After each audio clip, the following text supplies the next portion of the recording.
Hello everyone and welcome to a new video. In today's video we'll be comparing the MacBook Air M1 to the MacBook Pro 13-inch from 2015. The 2015 MacBook Pros are considered to be the very best of the Retina MacBook Pro lineup, and after 7 years, is it finally time to get it replaced? Well, stay tuned to find out.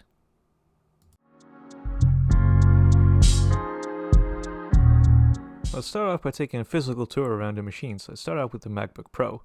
In terms of I/O, we get some pretty nice SD card slot action and HDMI, and 2 USB 3.0 ports. We also get MagSafe, 2 Thunderbolt 2 ports, and a headphone jack. Let's put it down and take a look at the MacBook Air next, which is a lot more bland. In terms of I/O, it is a much thinner, and it only really offers the very basic port array we've come to get used to, 2 Thunderbolt 4 ports, or USB 4 in this case, and a headphone jack. If we take a look at the physical dimension of the machines, we can see that the MacBook Air is ever so slightly smaller while fitting in the same 13-inch laptop envelope. In terms of displays, the machines are both very similar. They both feature 13-inch Retina displays with a resolution of 2560 by 1600. Both have very nice color accuracy, just that the MacBook Air has ever so slightly more features like True Tone, which add a little bit of a layer on top when the lighting conditions are changing around you, should you so desire to enable it. But both are very bright and vibrant. If you take a look around the keyboard and trackpads, we see that the MacBook Air has a slightly larger trackpad. Both are Force Touch, and the keyboards are both chiclet style. There is, however, a distinct difference in feel between the MacBook Air and the MacBook Pro, the MacBook Air having quite a bit less travel in the keys. Both, however, are backlit and are very nice to type on in general. I've recorded the following 2 clips so you can get a better idea of what both keyboards sound like. The MacBook Air does sound and feel a little bit more tactile.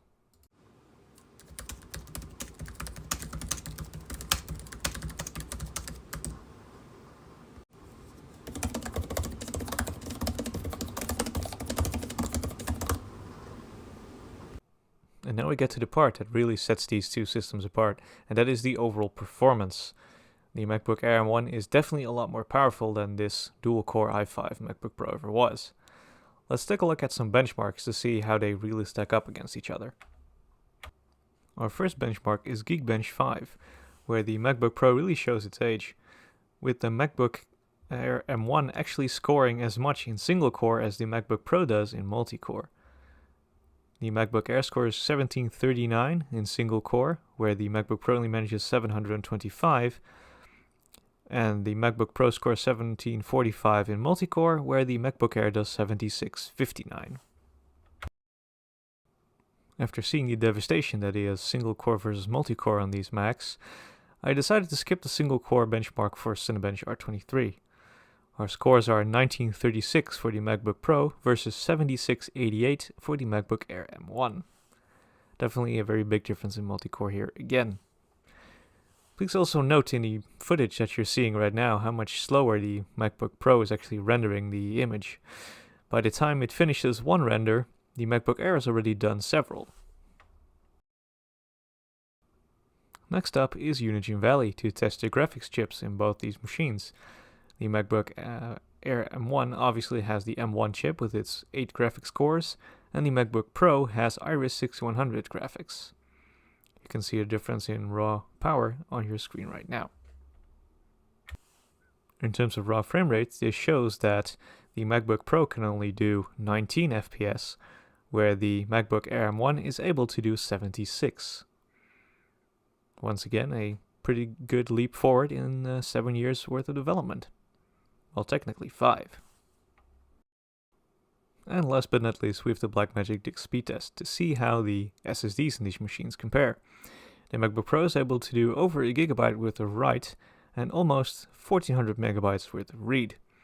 The MacBook Air M1 can do almost 2 gigabytes write and almost 3 gigabytes read. Not quite as much of a difference as in the other tests. So what's the final verdict then? Is it finally time to replace your aging 2015 MacBook Pro? Well, I think it is now finally time to let it go. With the MacBook Air only costing $1,000 versus the same configuration of the MacBook Pro that would have cost $1,500 with 256 gigabytes of storage, I think the MacBook Air is a good leap forward in terms of performance. You're losing a little bit in terms of ports and connectivity, but other than that, it is just an overall much faster and newer machine that has way better battery life. It's good value for money if you've been holding out for this long. I hope you enjoyed this video. I thank you all for watching, and I'll see you guys in the next video.